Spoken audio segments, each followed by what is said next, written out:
नमस्कार मित्रों, मैं एस.वी. भारद्वाज एक बार आपका फिर से स्वागत करता हूं। अगस्त का महीना कुंभ राशि तथा लगन के लिए कैसा रहेगा जानते हैं दोस्तों इस चर्चा से। जैसा कि आप देख रहे हैं, ग्रहों की स्थिति आप लोगों के समक्ष है। दोस्तों, इस महीने सूर्य और शनि का संबंध बनेगा 16 तारीख से, और उसके पश्चात इस सितंबर में संबंध टूट भी जाएगा 16 सितंबर को, जब सूर्य अष्टम भाव में गोचर करेंगे। अभी सूर्य आपके छठे भाव में गोचर कर रहे हैं, कर्क राशि में। एक महीना आपको सूर्य शनि का संबंध आत्म चिंतन करने के लिए कहता है। जब सूर्य शुक्र के साथ होंगे, शुक्र सूर्य के भाव में, सप्तम भाव के मालिक सूर्य हैं, परंतु शुक्र यहाँ पर बली होते हैं। शुक्र का संबंध शनि के साथ होगा, दृष्टि संबंध, तो ये भोग विलासिता की अति करता है सप्तम भाव का शुक्र। परंतु सूर्य का 16 तारीख से साथ में आ जाना, आप आत्मचिंतन की ओर भी अग्रसर होते हैं। आपको कहीं ना कहीं इस संसारिक भागदौड़ से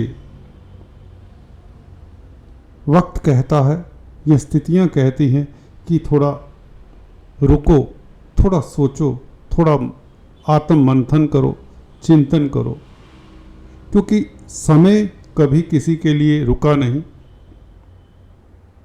जैसा कि आपने सुना होगा, संसार है एक नदिया, दुख सुख तो किनारे हैं।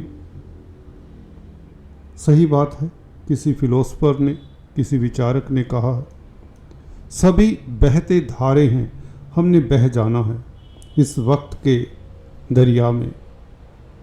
तो क्यों ना इस सावन के महीने में कुछ ऐसा किया जाए कि जो यादगार हो जाए, जो आत्मचिंतन किया जाए वह आपको एक सेटिस्फैक्शन दे जाए। चलिए गौर करते हैं राशिफल पर, अपने निर्धारित विषय पर आते हैं और संसारिकता की भी बात कर लेते हैं। शनि जब भी लगन में वक्री होते हैं, वो आपको स्थिर करते हैं, स्लो करते हैं, कहने का मतलब नियंत्रित अगर आप कर पाते हैं अपने आप को, स्थितियों को दृष्टा भाव से देखते हैं, तो आप दुखों से बच जाते हैं। मन रूपी जो ये दुख होते हैं उससे बचते हैं। शनि का संबंध शुक्र और बुध के साथ 16 तारीख तक रहेगा। बहुत बेहतर स्थिति है, तीनों शुभ ग्रह हैं। शुक्र आपको आत्मचिंतन पर मजबूर करते हैं, भोग विलासिता की ओर लेकर जाते हैं। बुध बुद्धि के मालिक हैं। बुद्धि आपकी कहाँ पर है, कहने का मतलब अगर यह बुद्धि संसार में है, व्यापार में है, बच्चों में है या शेयर बाजार में है, शॉर्ट टर्म गेंस के लिए भागदौड़ है, तो उसमें सफलता मिलेगी, ये बात निश्चित है। क्योंकि जब बुध और शनि का संबंध होता है आपकी कुंडली में, लग्नेश पंचमेश का संबंध होता है, तो आपने पिछले जन्म में कुछ ऐसा कर्म किया होता है जो आपको सुखद फल मिलता है। आप आत्मिक लेवल पर भी काफ़ी सुखी होते हैं। विल पावर अच्छी रहेगी, शांत रहेंगे। सूर्य का मिल जाना बुध आदित्य राजयोग बनता, आपका बौद्धिक बल अच्छा रहेगा, जो आपको कई अजब स्थितियों से बचाएगा। गुरु मंगल का संबंध चतुर्थ भाव में, गुरु आपके धन के, परिवार के, और मंगल आपके कर्म भाव के मालिक हैं। आपके कर्म से, आपकी कर्म करने की शक्ति से धन आप अर्जित करने में सक्षम होंगे, बहुत आसानी से धन कमा लेंगे। पारिवारिक स्थितियां उत्तम रहेंगी, एक जोश रहेगा, समाज में प्रतिष्ठा पाने को ललायत रहेंगे। बड़े बड़े लोगों से आपका संबंध भी डेवलप होगा। समाज में प्रतिष्ठित व्यक्तियों के साथ आपका उठना बैठना भी होगा।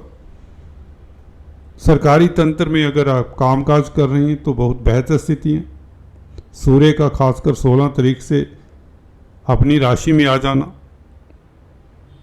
सप्तमेश सप्तम भाव में शुक्र के साथ हो तो पुराने संबंधों के लिए समय उत्तम रहेगा।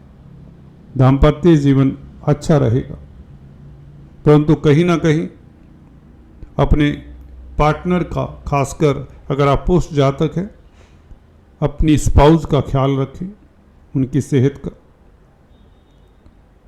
क्योंकि राशि की बात करें तो सूर्य की राशि में शुक्र इतने कंफर्टेबल नहीं होते, फिर भी भोग विलासिता की अति करवा सकते हैं शुक्र। उसके ऊपर नियंत्रण करना आपके लिए अच्छा रहेगा, आपकी डेवलपमेंट के लिए अच्छा रहेगा, सुख की अनुभूति होगी। शनि का 12वें भाव का मालिक होकर लगन में बैठना और पंचमेश बुध के साथ संबंध बनाना अच्छी स्थिति है। विदेशों से लाभ के योग बनते हैं। अगेन आपका कंजुगल लाइफ की तरफ ध्यान भी होगा। न्यूली वेडिड कपल्स के लिए समय उत्तम रहेगा। संसारिकता की भागदौड़ में आप काफ़ी आगे निकल जाएंगे, या यूं कहें आप कैरियर में प्रोग्रेस करेंगे, कामकाज में प्रोग्रेस करेंगे, व्यापार में वृद्धि के योग बहुत अच्छे हैं। सप्तमेश सप्तम भाव में हो, दशम भाव का मालिक मंगल दशम भाव को देखे, और क्या चाहिए। पराक्रम बढ़ेगा क्योंकि मंगल तृतीय स्थान के मालिक केंद्र में है, मित्र गुरु के साथ हैं, तो आपके पराक्रम में वृद्धि होगी। छोटी बड़ी यात्राओं से लाभ होगा। जमीन जायदाद प्रॉपर्टी के कामकाज, खासकर लैंड के सेल परचेज से आपको अकूट धन लाभ होगा। धन की स्थिति अच्छी होगी, पारिवारिक स्थितियां अच्छी होंगी, घर में मांगलिक कार्य के योग बनते हैं क्योंकि मंगल का 11वें भाव के ऊपर प्रभाव भी है। सुख भाव में बैठकर मंगल अष्टम दृष्टि से 11वें भाव को देख रहा है, जो कि आपके कर्म भाव का मालिक है। इज्जत मान बढ़ाता है ये मंगल, आपकी स्टेटस बढ़ाता है, आपकी उपलब्धियां बढ़ाता है ये मंगल, भौतिक सुख देता है। शुक्र और सूर्य बुध का योग आपको भौतिकता की तरफ ललायित करता है। संसार आपको बहुत लुभावना लगता है, संसारिकता में रमे रहने की चेष्टा आपकी बढ़ेगी। हाँ, कुछ समय बाद ये चेष्टा कम भी होती, या यूं कहें आप कौतूहल में रहेंगे।